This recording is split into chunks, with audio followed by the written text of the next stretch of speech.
Hola, soy Raúl Jeremías Soriano Gómez y te invito a escuchar esta explicación. Evangelio de San Marcos, capítulo 14, del 12 al 16 y del 22 al 26. Esto es mi cuerpo, esta es mi sangre. El primer día de la fiesta de los panes, cuando se sacrificaba el cordero pascual, le preguntaron a Jesús sus discípulos de dónde vamos a la cena de la dijo a dos de ellos: vayan a la ciudad, encontrará un hombre que lleva un cántaro de agua, sígalo y díganle al dueño de la casa en donde entre: el maestro manda preguntar, ¿dónde está la habitación en que voy a comer la Pascua con mis discípulos? Él les enseñará una sala en el segundo piso, arreglada con divanes. Preparemos ahí la cena.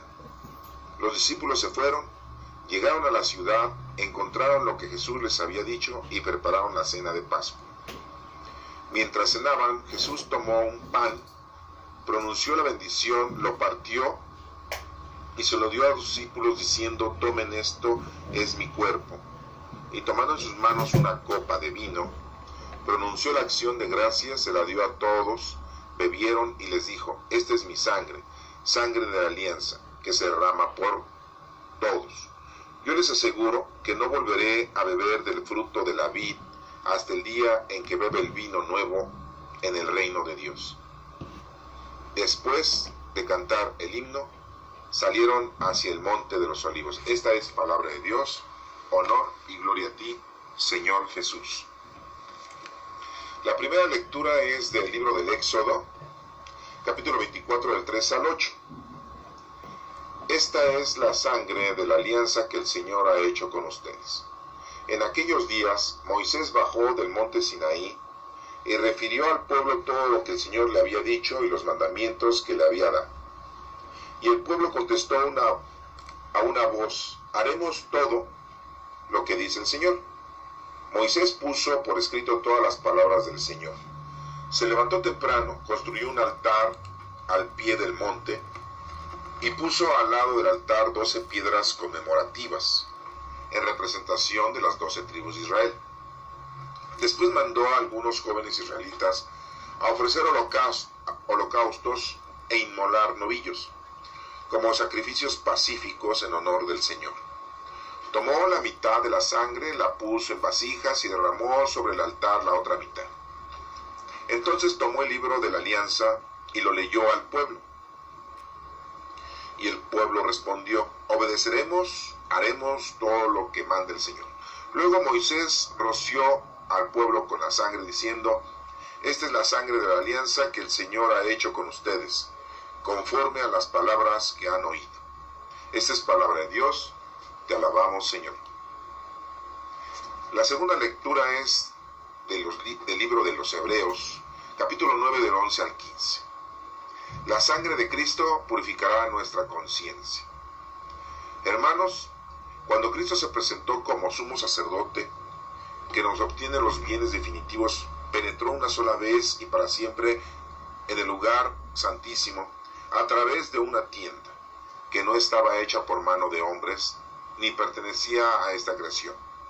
No llevó consigo sangre de animales, sino su propia sangre, con lo cual nos obtuvo una redención eterna, porque si la sangre de los machos cabríos y de los becerros y las cenizas de una ternera, cuando se esparcían sobre los impuros, eran capaces de conferir a los israelitas una pureza legal meramente exterior, cuando más la sangre de Cristo purificará nuestra conciencia de todo pecado, a fin de que demos culto a Dios vivo, ya que a impulsos del Espíritu Santo se ofreció a sí mismo como sacrificio inmaculado a Dios, y así podrá purificar nuestra conciencia de las obras que conducen a la muerte, para servir al Dios vivo.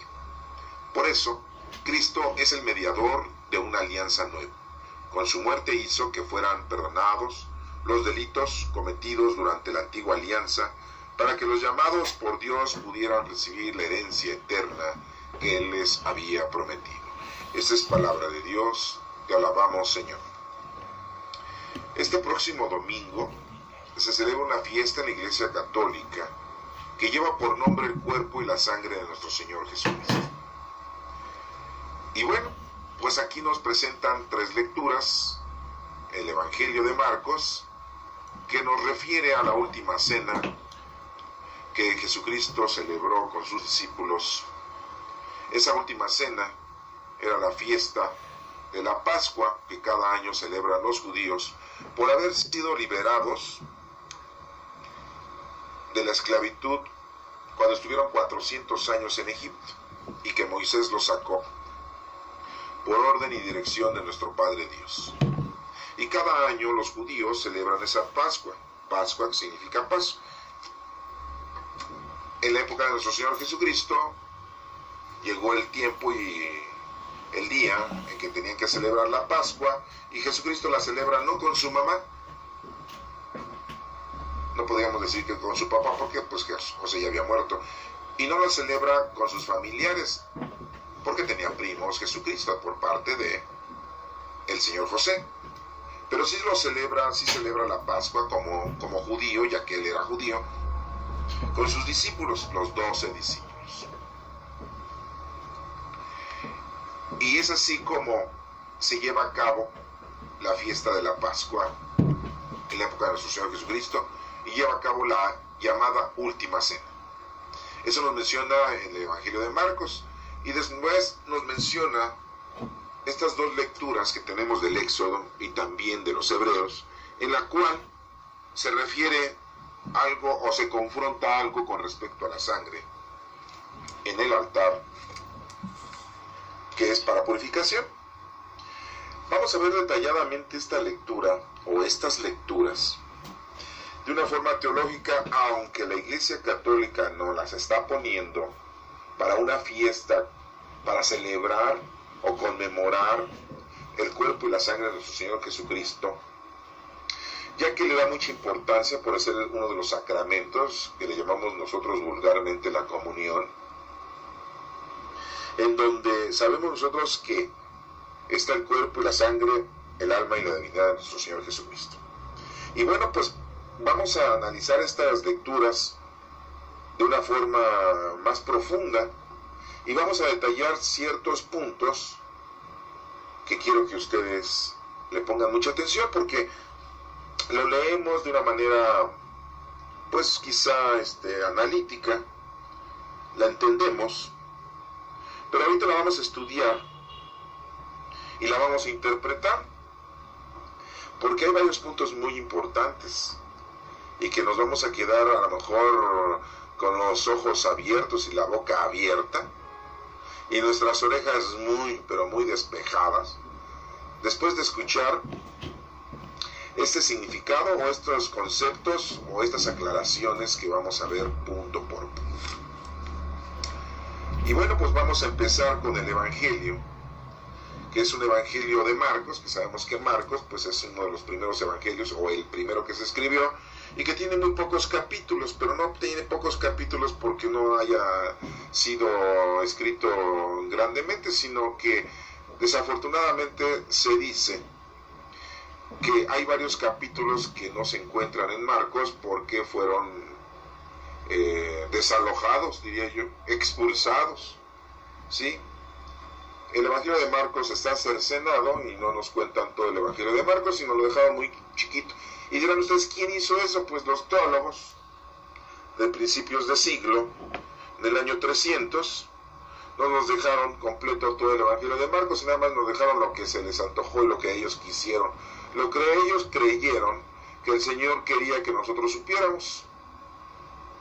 Ellos se sintieron inspirados por el Espíritu Santo y nos dejaron unos cuantos capítulos, 16 capítulos nos dejaron por ahí en este Evangelio, y es muy poca información.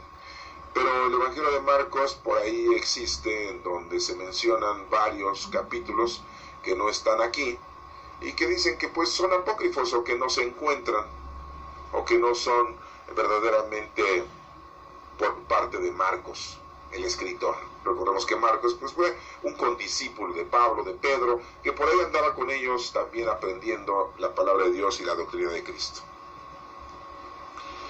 Y bueno, Dice como subtítulo, este es mi cuerpo, este es mi sangre.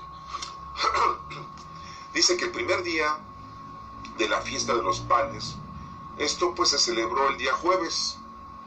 Nosotros lo celebramos también el jueves santo, así le decimos, en la Semana Santa. Celebramos el día de la fiesta, de la última cena, pero pues ellos estaban celebrando la fiesta de la Pascua. Nosotros no celebramos la fiesta de la Pascua porque nosotros nunca hemos sido presos ni fuimos esclavos en Egipto, y pues solamente nosotros conmemoramos ese día como el Jueves Santo, como un día antes de la muerte de nuestro Señor Jesucristo, y en la cual nosotros estamos poniendo mucho interés en la última cena, porque ahí instituyó nuestro Señor Jesucristo la Sagrada Comunión. Por eso nosotros le ponemos mucho interés, nosotros los católicos, los cristianos, al Jueves Santo, porque es el día de la institución de la Eucaristía, y en la que también se le lava a los discípulos los pies, les lava Jesucristo los pies a todos los discípulos, y en la actualidad pues hacen una escenificación donde el presbítero o el sacerdote le lava los pies a 12 niños o a 12 jóvenes o a 12 varones. Y ahora en la actualidad, bueno, pues ya hasta sacan a las niñas, a las muchachas o a las señoras también, les lavan los pies. Bueno, pero bueno, esas ya son secuelas de la información principal que tenemos. En la Iglesia Católica pues no celebramos la Pascua, celebramos la fiesta de la institución eucarística o la última cena. Y aquí dice que el primer día de la fiesta de los panes, haciendo referencia a la fiesta de los panes que tienen los judíos, y son panes ácimos, así se les llama. Ese es el pan que usan los judíos para celebrar la festividad de la Pascua, así como nosotros celebramos la Navidad con una cena muy sabrosa, o el Año Nuevo, que preparamos una cena. ¿Y qué es lo que más común tenemos nosotros cuando celebramos la Navidad o la última cena? Pues lo primero que hacemos es ponernos de acuerdo qué es lo que vamos a cenar, y pues se cenan romeritos, se cena bacalao, se cena un pavo, pollo rostizado, o se hace algún guiso conmemorativo de fin de año o de Navidad. Bueno, pues en la fiesta de los judíos, en la Pascua, ellos también la celebran de una manera muy especial. No comen cualquier pan, no van a ir a la panadería a comprar conchas, bolillos, cuernos, ¿verdad?, ladrillos o hojaldras, les van a llenar de mole y se van a comer, ¿no? Ellos aquí nos menciona que la fiesta, el primer día, lo hacen con panes ácimos. Y nos menciona que cuando se sacrificaba el Cordero Pascual, le preguntaron a Jesús sus discípulos. Recordemos también que pues cada año hacen un sacrificio de un cordero y se lo ofrecen a nuestro Señor, a nuestro Padre Dios, se lo ofrecen por esa fiesta de la Pascua que hacen los judíos. Matan un cordero. Y no crean que el cordero es como barbacoa para nosotros los mexicanos, en donde nosotros celebramos con mucho sabor y le ponemos muchos condimentos a la barbacoa y nos la comemos muy sabroso con una salsita y unas tortillitas y su refresquito y otro su cervecita. No. La diferencia que existe es grande. El Cordero Pascual que sacrifican ellos lo hacen diferente, no lo hacen como nosotros, lo hacen. ¿Sí? Pero bueno, no vamos a hablar de cómo cocinan el Cordero Pascual los judíos para celebrar cada año la fiesta de la Pascua, de cuando fueron liberados de la esclavitud en Egipto. No vamos a hablar de cómo se cocina, ¿no? Porque no es una clase de chefs, ni de cocina, ni de arte culinario en este momento. Solamente estoy haciendo esa referencia para que se den cuenta que no es lo mismo, un cordero cocinado de una manera y asado de otra manera. Bueno, aquí nos menciona que los discípulos le preguntan a Jesucristo. No nos menciona cuáles discípulos, ni tampoco nos menciona que los 12 discípulos al mismo tiempo en coro le dicen a Jesucristo: ¿dónde quieres que vayamos a prepararte la cena de Pascua? Pues porque eran judíos, pues tenían que preparar la cena de Pascua.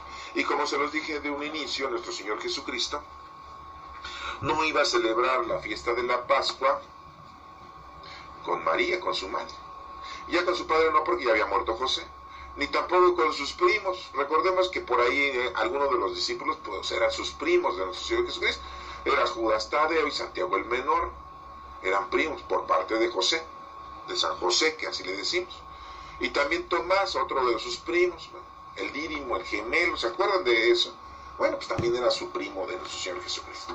Y pues por ahí otros primos que también andaban como discípulos, pero no de los 12, que también andaban acompañando a nuestro Señor Jesucristo, algunos primos y primas.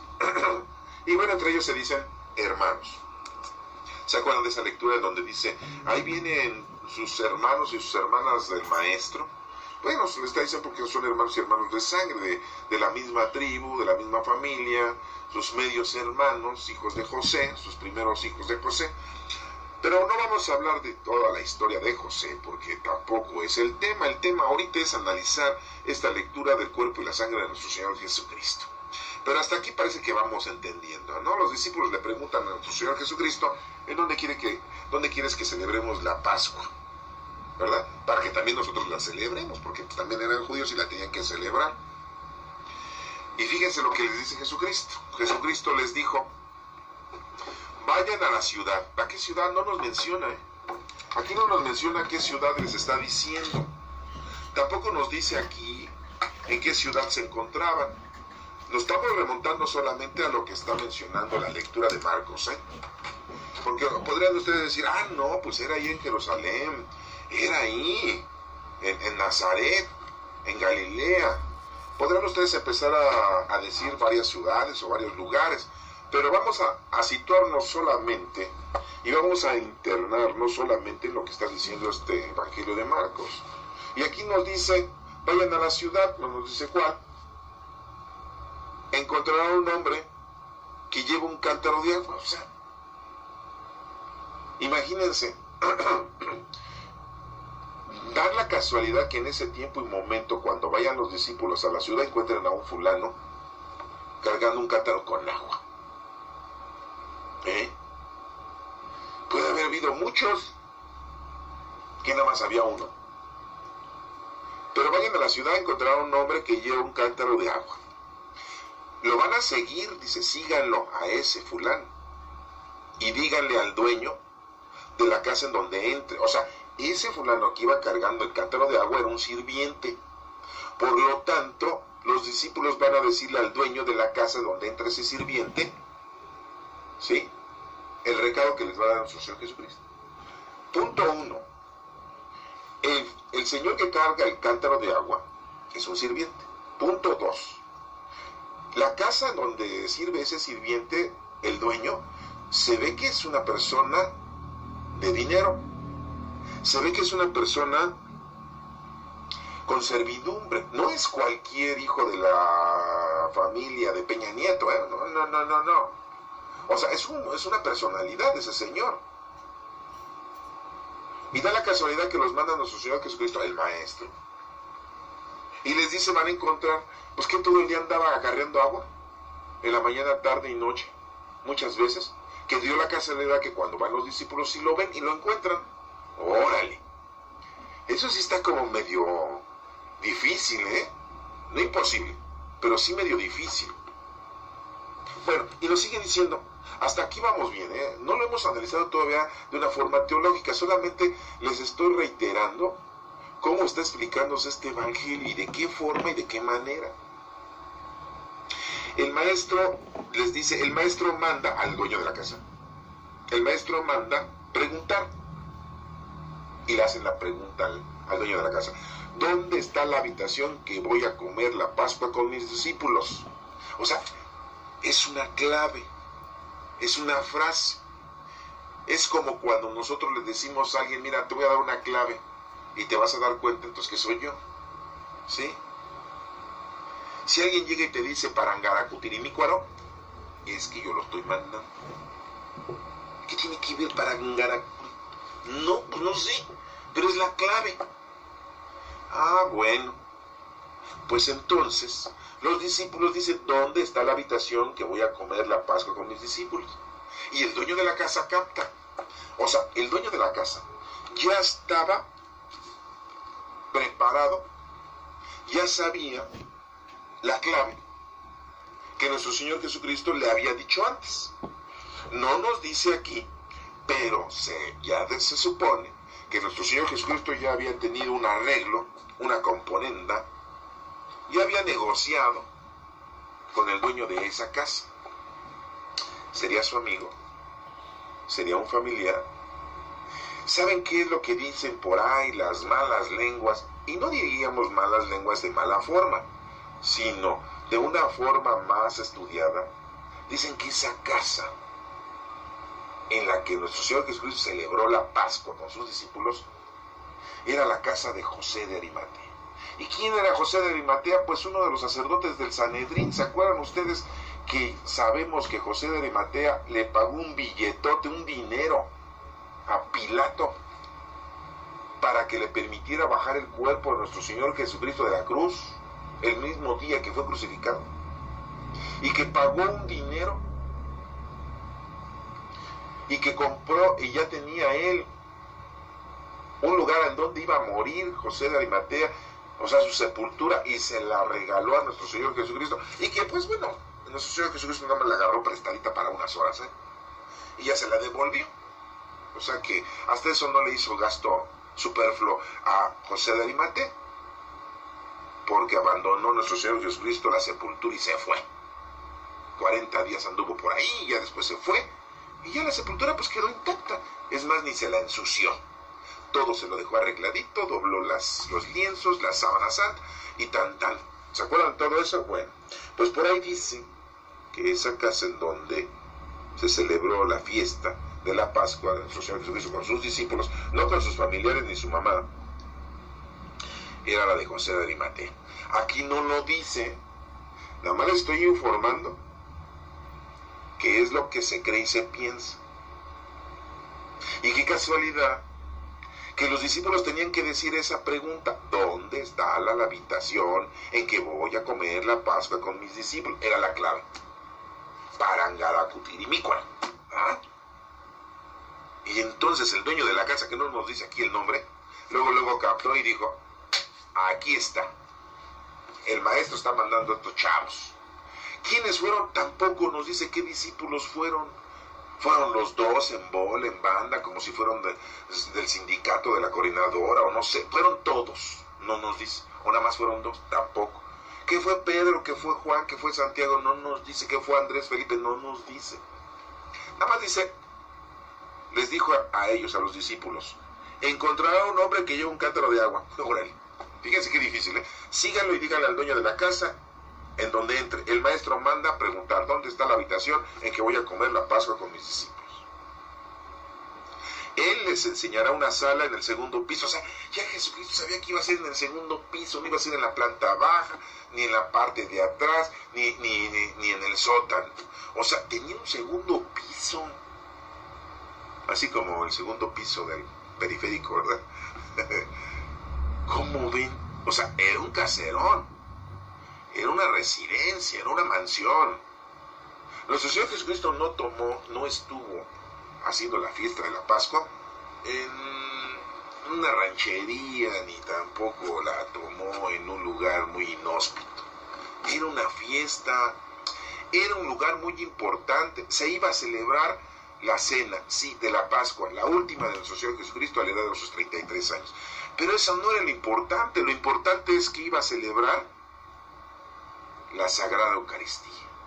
Iba a instituir la comunión y tenía que ser un lugar súper importante. Y bueno, pues nos menciona aquí, les enseñará una sala en el segundo piso, arreglada con divanes. O sea, ya todo preparado, la mesa, las sillas o los sillones donde iban a sentarse todos. Ese señor, de ese dueño de esa casa, pues ya sabía cuáles iban a ser los invitados, los 12 discípulos y el maestro. Hasta aquí vamos bien. Creo que sí, ¿verdad? Todavía no analizamos esto teológicamente, ¿eh? Lo estamos analizando de una manera nada más doctrinal, para que lo vayan ustedes entendiendo y equiparando, y ahorita vemos todo lo teológico. Preparemos allí la cena, le dice Jesucristo a los discípulos. Los discípulos se fueron, llegaron a la ciudad, encontraron lo que Jesús les había dicho y prepararon la cena de la Pascua. ¿Quién nos quiere dar a entender? Que sí encontraron al fulano cargando el cántaro con agua. Y sí lo siguieron, qué casualidad, ¿no? Y llegaron a la casa y encontraron al dueño y le dejaron al dueño, el dueño le dieron la frase clave, y les mostró el lugar, así como está. Esa es la primera parte de esta lectura. Y vean cómo entonces dice la segunda parte. Mientras cenaban, Jesús tomó un pan, no dijo panes, tomó un solo pan, pronunció la bendición. ¿Cuál bendición? No nos dice cuál, nada más nos dice que pronunció la bendición, lo partió, no nos dice que lo haya partido nada más a la mitad, como comúnmente lo vemos en las películas.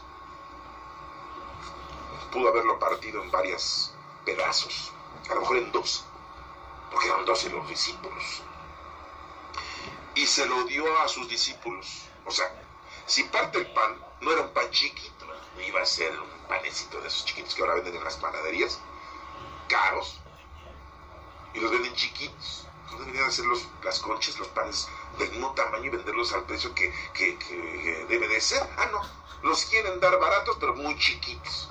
Si antes tú te comías una concha, ahora te tienes que comer 5, porque las conchas están re chiquitas. Pero bueno, no vamos a hablar de comida, si no nos va a dar hambre. Dice, un pan grande. Lo partió con 12, porque dice ahí que se lo dio a sus discípulos. ¿Cuántos eran? 12 discípulos. No nos dice cuántos discípulos, pero ya nosotros sabemos que eran 12 discípulos. Y les dice, tomen esto, es mi cuerpo. ¿Qué? ¿Un pan es el cuerpo de Jesucristo? Sí, porque es un símbolo. Y tomando en sus manos una copa de vino, no vaso, ni jarra, ni jícara, ni botella, no. Y tomando en sus manos una copa de vino, ¿de qué vino sería? Pues de uva, de la vid. Pronunció la acción de gracias. Tampoco nos dice qué acción de gracias, pero pues nada más ha de decir, gracias, Padre mío, nada más. Se la dio, todos bebieron, todos. O sea, todos comieron el pan y todos bebieron el vino. Y les dijo, o sea, no les pasó la jarra, sírvanse en cada uno de sus vasos, y no, de la misma copa tomaron todos los discípulos. Y el pan, ¿sí?, se los partió a todos. No les dijo, toma un pedazo y pásale un pedazo, y agarras un pedazo y se lo pasas a los demás. Y agarró el segundo discípulo, agarró otro pedazo de pan y se lo pasó. No. No estamos diciendo eso, eso eran las películas. Imagínense, el primer discípulo que tomó, pues a todo dar, ¿no? Pero el último discípulo que tomó, pues ya estaba bien babiado a la copa. Pero tampoco estamos hablando de eso. Pero quiero analizar todos estos puntos, porque si no, no lo vamos a entender teológicamente. Nos vamos a quedar por ahí todavía con ciertas dudas. Por eso lo estamos viendo así, ¿eh? No crean que soy muy exagerado, pero es que si no, no lo vamos a entender teológicamente lo que vamos al ratito explicar. Y todos lo vieron y les dijo, esta es mi sangre, sangre de la alianza. Órale. Sí, porque ya era la nueva alianza. Nuestro Señor Jesucristo llega al mundo y la nueva alianza es Él. Él es el Cordero que derramó su sangre en la cruz. Sí.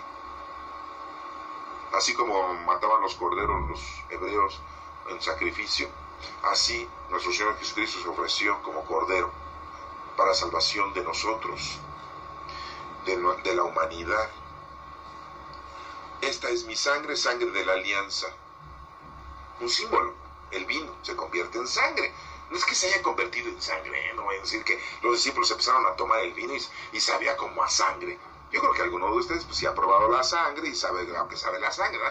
Sabe así como a fierro, así como algo raro. Bueno, ustedes tendrán la mejor opinión de qué sabe la sangre, ¿no? Pero no. Era el vino como símbolo de la sangre de nuestro Señor Jesucristo. El pan que comieron los discípulos, pues no sabía carne de pollo ni carne humana, no. Pues si no los estaba invitando a que se formaran o se forjaran como caníbales, ¿no? Este es un símbolo. Está instituyendo la Sagrada Eucaristía. Porque no están comiendo el cordero, no están comiendo los panes ácimos nada más.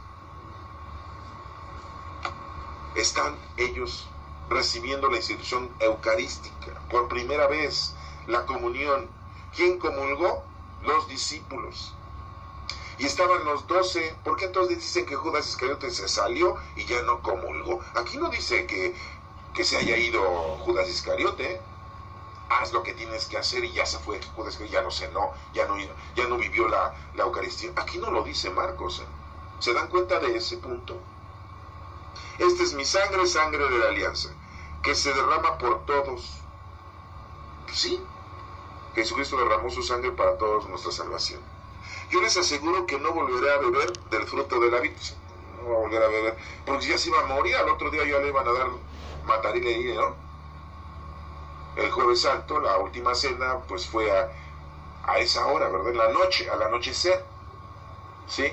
Y al anochecer del jueves, pues ya es la noche del viernes. Acuérdense que para los judíos es primero la noche y después el día.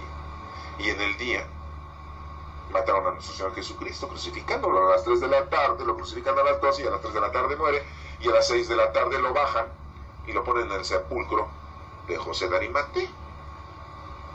Ya existía la corrupción, siempre ha existido, ¿eh? Le dieron una lana a Pilatos y él permitió bajar el cuerpo. Y José de Arimatea regaló su sepultura para que nos pusieran a nuestro Señor Jesucristo. Y también aquí se supone que también es la casa de José de Arimatea, pues una persona de dinero. El Sanedrín, los sacerdotes de dinero, es muy raro, ¿no? En la actualidad no creo que los sacerdotes tengan dinero, ¿no? ¡Qué barbaridad! Tienen más dinero. Y no nomás los sacerdotes de la Iglesia Católica, de todas las iglesias, ¿eh? Todos tienen un resto de dinero y todos se sirven con el disco, ¿verdad? El dinero más amplio. Presbíteros, pastores, guías, todos tienen dinero, ¿sí? Todos viven en la opulencia. Y José de Arimatea tenía dinero. Era gente de respeto, era un maestro de la ley, era uno del Sanedrín. Yo les aseguro que no volveré a beber del fruto de la vid. Pues sí, al otro día le iban a dar cranque. Hasta el día en que beba el vino nuevo en el reino de Dios. Porque ese es el vino verdadero, el de la vida, el del reino de Dios. Pues sí, porque el otro día nuestro Señor Jesucristo pues ya iba a irse a presentar al Señor. ¿Se acuerdan que cuando resucitó nuestro Señor Jesucristo hay una lectura en donde nos menciona: no me toquen mujer, no me toques mujer, porque todavía no voy al Padre? Acababa de resucitar y pues ya se tenía que ir allá a hacer presencia, como se podría decir, ante nuestro Padre Dios. Aunque sabemos que nuestro Señor Jesucristo es Dios. Pero se tenía que llevar a cabo la manifestación exacta de la pureza del cuerpo de nuestro Señor Jesucristo. Después de cantar el himno, nos dice la lectura, después de cantar el himno, ¿cuál himno? ¿Cuál himno? ¿El himno nacional mexicano? Pues no. ¿El himno de los judíos? Pues tampoco. ¿Cuál himno? Pues sí, porque se cantan himnos. Y los himnos son los salmos. Tenemos 150 salmos. Y tenemos himnos. El himno de vísperas, el himno de laudes. Tenemos himnos. ¿Alguno de cuál? No nos dice cuál. Pero bueno, pues los judíos han de decir, bueno, que el que cantó el himno, el de completas, el himno de vísperas, porque ya es la tarde-noche, o algún salmo, podrán decir ellos, según la costumbre que tienen los judíos de llevar a cabo algún himno y cántico. Bueno, salieron hacia el Monte de los Olivos. Pues sí, en el lugar, ¿se acuerdan que después de que cenaron, se fueron al Monte de los Olivos y ahí fue la aprehensión, que llegó Judas Iscariote con los soldados del Sanedrín y lo aprendieron? Oigan, si José de Arimatea sabía todo el rollo porque pertenecía al Sanedrín, ¿ustedes creen que no le pudo haber dicho a nuestro Señor Jesucristo todas las ideas y los planes que tenía el Sanedrín en contra de él? Pues sí. Pero todas esas cosas nosotros lo pasamos por alto y como que no le ponemos atención. Vivimos la historia de nuestro Señor Jesucristo como nos la proporciona la iglesia o como nos la proporciona aquel que cuenta la historia, nada más. Bueno, hasta aquí acaba la lectura de Marcos, ¿sí? Ya la entendimos más o menos. Ya la leímos, ya la entendimos, medio la estudiamos, la vamos a interpretar teológicamente y ahí les va. El primer día de la fiesta de los panes ácimos, porque son varios días y el primero es el número 1, y el primero quiere decir primero Dios, amar a Dios sobre todas las cosas. Cuando se sacrificaba el Cordero Pascual, el nuevo Cordero Pascual es nuestro Señor Jesucristo, porque nos está haciendo el paso del pecado a la vida eterna. Al morir nuestro Señor Jesucristo somos hijos y herederos de la gloria. Recibimos la gracia santificante que nos hace hijos y herederos de la gloria. Le preguntan a Jesús los discípulos, como siempre andamos de preguntones, así también le preguntaron los discípulos, y todos los que estamos aquí estudiando, pues nos volvemos discípulos porque estamos aprendiendo. Y siempre le andamos haciendo preguntas al Señor. Y aquí dice, ¿dónde quieres que vayamos a prepararte la cena de la Pascua, Señor? ¿Cómo quieres que me porte yo? ¿Qué es lo que quieres que yo haga en la vida, verdad? Para esa Pascua, que ese paso de mi vida a la vida eterna. ¿Qué es lo que quieres que yo haga? ¿Y qué nos dice el Señor? Él ya sabe todo, ya lo tiene todo planeado como lo tiene planeado en esta lectura. ¿Qué nos dice el Señor? Dice, les dijo a ellos, o sea, nos dice a nosotros, vayan a la ciudad, encontrarán un hombre que lleva un cántaro de agua. Es muy importante el agua, porque con el agua te vas a purificar. Ese hombre que lleva el agua en su vida, ese hombre que carga el agua en ese cántaro, que sí procura el agua, porque el agua es símbolo de la vida, de la salud, de la pureza, de la purificación. Ese hombre que se dedica en la vida a eso, pues es el elegido para seguirlo. ¿Quién es el que iba a dar el agua de vida eterna? Cristo le dijo a la mujer. ¿Se acuerdan a la samaritana? Yo te daré agua de vida eterna. Y le dijo a la mujer, pero si tú no traes ni cántaro, ¿cómo vas a sacar agua del pozo? Sí, y tú has estado casada 7 veces, y con el que estás ahora, pues, no es tu marido. Y ya todos se le murieron a la señora. ¿Se acuerdan de esa lectura? Bueno, no la vamos a analizar, pero nada más para que se den cuenta del agua, que es muy importante. Entonces nosotros debemos de encontrarnos siempre luchando con la vida, con el agua de la vida eterna. Nos dice, díganle al dueño de la casa en donde entre, ¿sí? Al dueño de la casa. Nuestro Padre Dios es el dueño de nuestra casa. Nuestro Padre, nuestro Santo Padre, es el dueño de todos nosotros. El maestro manda preguntar, ¿dónde está la habitación que voy a comer la Pascua con mis discípulos? Nosotros somos templos vivos del Espíritu Santo. Ahí es en donde nuestro Señor Jesucristo y el Espíritu Santo habita en nosotros, en nuestras vidas, en nuestros cuerpos.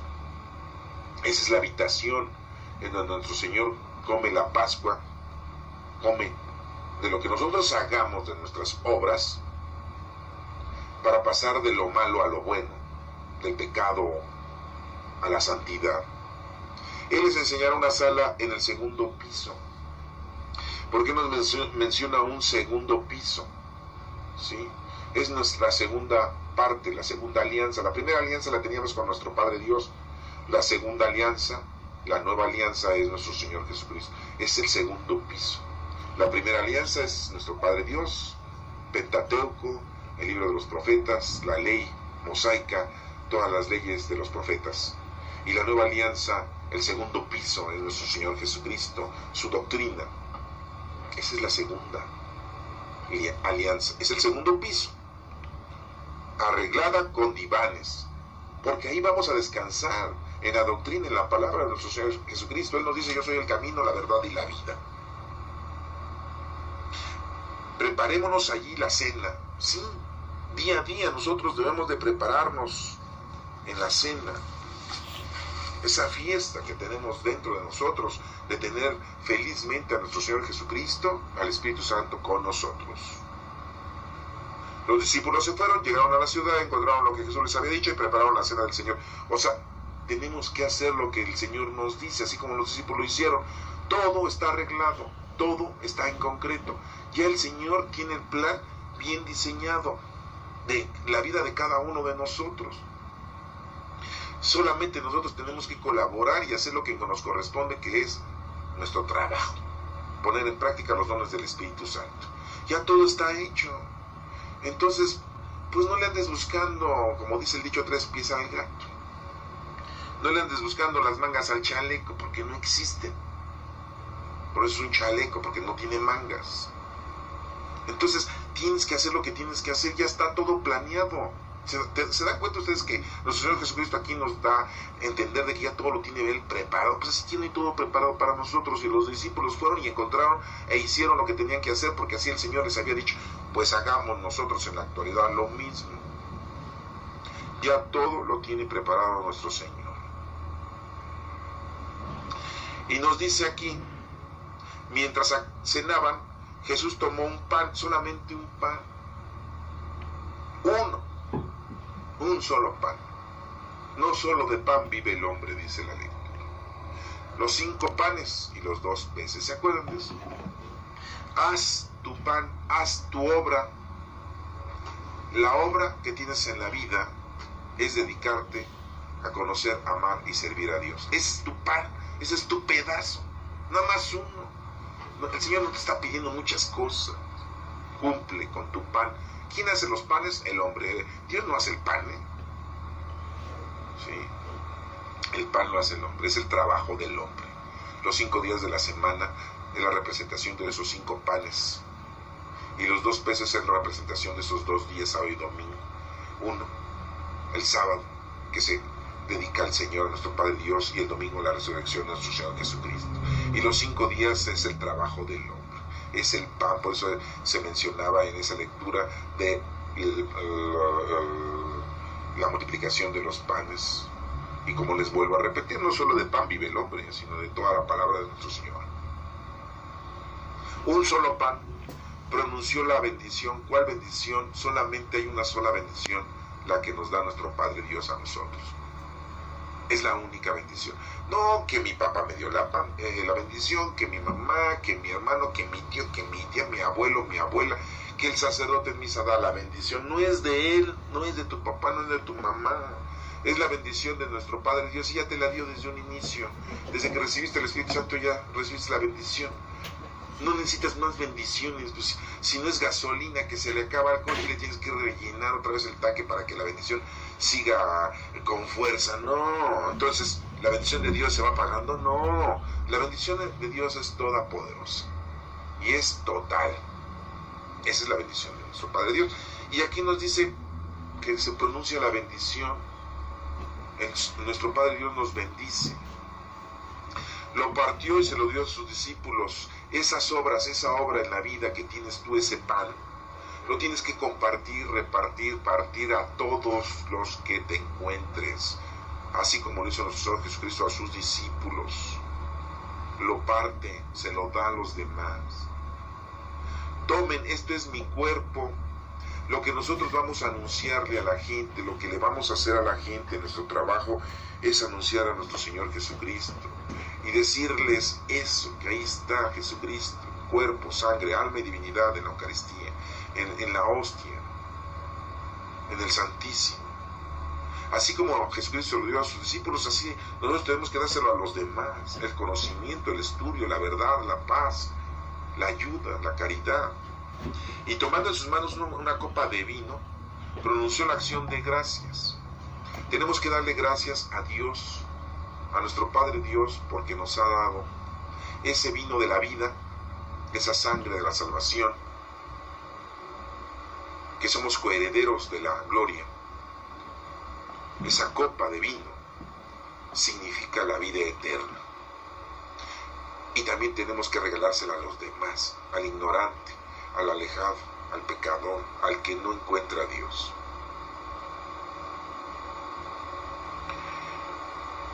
se la dio, todos bebieron, todos podemos beber de la palabra del Señor, todos podemos beber de la salvación. Solamente es que queramos, es lo único, es decidir querer beber de la vida eterna. Y nos dice, y les dijo a ellos, y nos dice a nosotros, esta es mi sangre, sangre de la alianza, de la nueva alianza. Hemos hecho una alianza es pues un trato, un contrato con nuestro Señor Jesucristo. Él es el camino, la verdad y la vida. Nadie llega al Padre si no es por medio de Él. Nada más por medio de Él, no por medio de los ángeles, de los santos, de nuestra Santísima Madre, no. El único camino es nuestro Señor Jesucristo, y ahí se lo está diciendo, esta es mi sangre, sangre de la alianza, la nueva alianza, que se derrama por todos, es para todos, pecadores y no pecadores, sí, niños y jóvenes, sí, ancianos y adultos, sí, hombres y mujeres, sí, para todos. Mexicanos, chinos, hindúes, árabes, judíos, palestinos, norteamericanos, canadienses, franceses, para todos. También los australianos, también.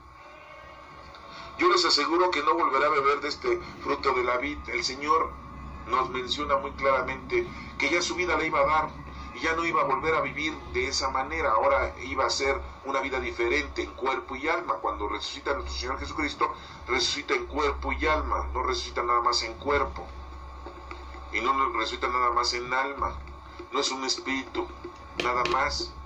Acuérdense que come con ellos y bebe con ellos, así nos lo dicen otras lecturas. Hasta el día que beba el vino nuevo en el reino de Dios. Pues sí, el reino de Dios es el Espíritu Santo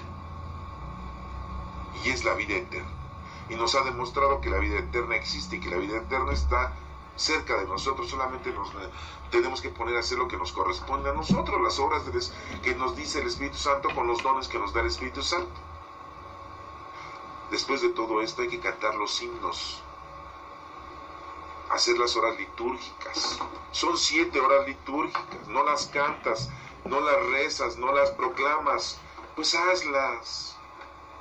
Esa es la invitación que el Señor te está pidiendo que tú lleves a cabo, a hacer las horas litúrgicas. ¿No sabes cuáles son las horas litúrgicas? Pues pregunta. Son 7. ¿Has escuchado eso? ¿No has escuchado? Bueno, pues prepárate. Por ahí tenemos las horas litúrgicas. ¿Sí? En la mañana es laudes. Tenemos en la mañana al amanecer, el laudes.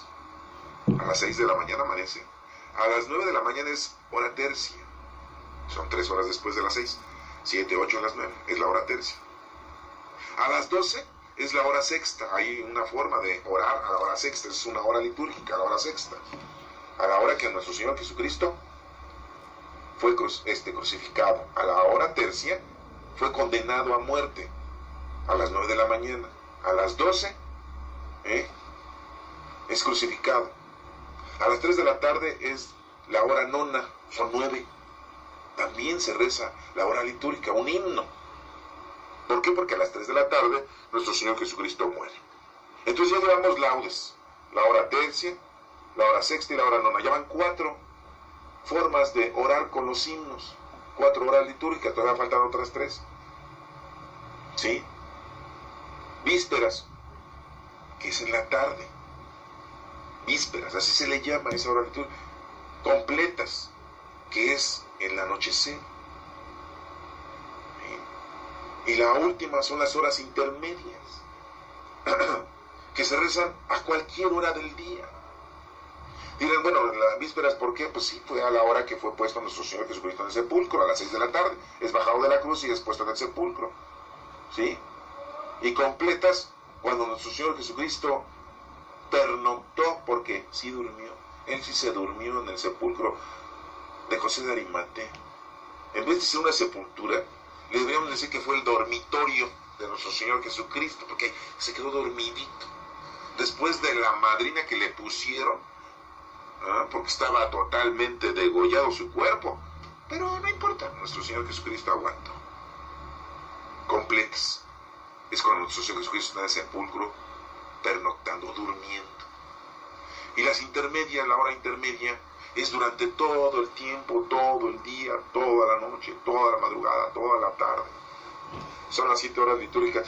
¿No sabes de qué estoy hablando? Bueno, pues otro día te voy a explicar con más ahínco, con más tranquilidad, cada una de las horas litúrgicas. Ahorita pues nos estamos terminando de ver este pequeño evangelio, en donde nos menciona que después de todo esto hay que cantar los himnos. Es una invitación. Salieron hacia el Monte de los Olivos, después de haberse preparado para la institución eucarística, después de que recibes tú la comunión, después de que cantas los himnos, después de que cumples con lo que el Señor te está pidiendo que hagas en tu vida, tienes que salir al Monte de los Olivos. ¿Qué quiere decir salir al Monte de los Olivos? ¿Te habías dado cuenta de que esa es una frase muy importante? Salir hacia el Monte de los Olivos. No estoy diciendo que tomes un avión, que te vayas a Jerusalén, te vayas al Monte de los Olivos y ahí te plantes y cortes unas ramas, ¿verdad? Y ahí te sientes y después las traigas de recuerdo. No te estoy diciendo eso. Esto tiene un significado teológico. ¿Qué es salir hacia el Monte de los Olivos? El Monte de los Olivos es el lugar de oración. Tienes que salir de tu vida tan aburrida, tan pecadora. Tienes que salir de esa forma de vida que tienes para ir a hacer oración. En la noche, principalmente. Ofrecerle al Señor en todo momento la oración. Pero cuando es más difícil la oración es en la noche, cuando ya vas a dormirte. Ya estás cansado. También. ¿Por qué no te paras en la madrugada? Y a veces te paras en la madrugada a ir al baño o a echarte un vaso con leche porque no cenaste, o un pan. ¿Ah? O te paras porque tienes insomnio y no puedes dormir. Lo primero que haces es agarrar el celular, agarrar la tablet, prender el internet, poner la televisión o el radio. Agarras una revista y te pones a leer. No, ¿por qué no agarras y te pones a hacer oración? Dices tú, tengo insomnio. ¿Y cómo sabes que el Señor no te está mandando ese insomnio? Para que te incorpores con Él, conectándote, comunicándote con Él con la oración. ¿Cómo no sabes qué es eso? Deberías de darte cuenta que a lo mejor todas esas cosas el Señor ya lo tiene planeado. ¿Y qué es lo primero que haces? Me voy a tomar unas pastillas para dormir. Pero si te paras al baño, si te paras a tragar tu leche, tu pan, y no te paras a hacer oración en la noche. Ay, no, qué aburrido. Y no te estoy diciendo que te pongas a rezar el rosario. No. Es hacer oración, porque hacer oración es platicar con Dios. Es platicar con nuestro Padre. Hablar con Él. Sincerarte. Comunicarle a Él todo lo que haces, lo que no haces. Pedirle al Señor que te ayude con los dones del Espíritu Santo a que puedas tú lograr entender a lo que vienes en la vida y cómo puedes resolver todos tus problemas en la vida que tienes. Porque muchas veces pues tú quieres resolver solamente los problemas corporales, materiales, económicos, sociales, familiares. Y no quieres tú o no te has dado cuenta que también tienes por ahí algunos problemitas espirituales. Que no haces oración, que no te confiesas, que no comulgas, que no vas a misa, que no ayudas al prójimo, que no estudias la palabra de Dios, que no haces tus horas litúrgicas, o que no rezas el rosario, ¿sí? Que no haces meditación, que no haces cánticos alabando a nuestro Padre Dios. Y son muchos problemas que tienes, pero esos no son problemas. Eso no me interesa. A mí me interesa resolver el problema de alcoholismo.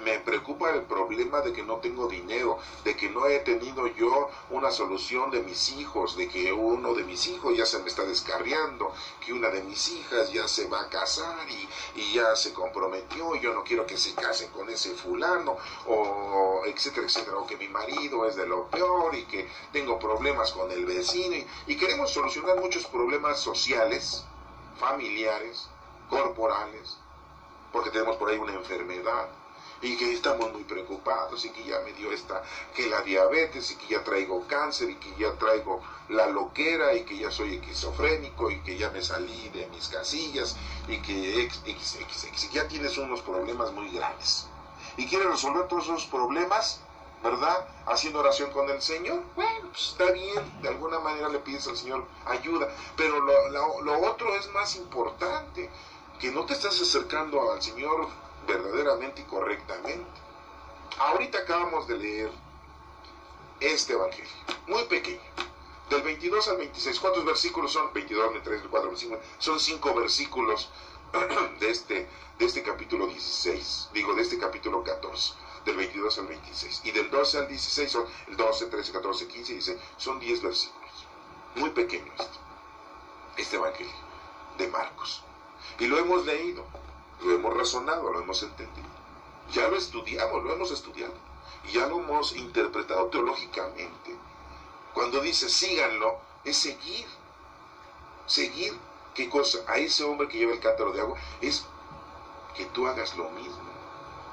Lo que debes de hacer es cargar el agua de vida en tu vida. Cumplir con lo que el Señor te está pidiendo. Vayan a la ciudad y preparen. Es prepararnos, preparar este templo vivo del Espíritu Santo que somos cada uno de nosotros.